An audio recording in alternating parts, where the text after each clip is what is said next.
puuttuu, jos on lasi roseeta. No tietysti terassi. Niin jatketaan mun terassille tässä kahtomaan vähän sen.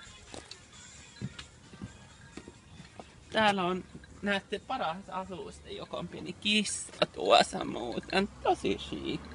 On väsynyt auringossa. Ja muuten täällä on kaikenlaisia kasvia. Joo.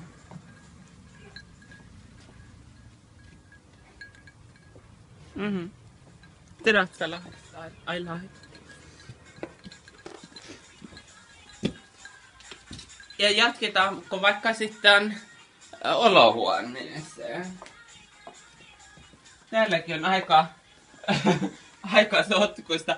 Äsken tässä huomattiin, että Jepsukkaan kalliimmat Prada-kengät oli homettuneet laatikoissa.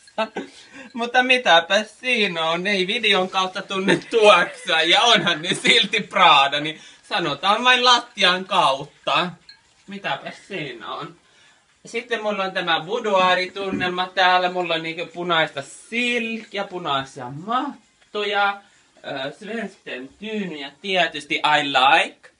Ja sitten vähän antiikkia ja vähän mukava sekoitus, Cartier-laatikoita ja Hermes-laatikoita tietysti löytyy.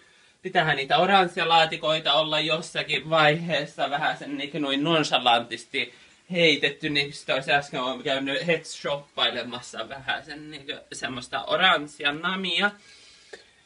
Joo.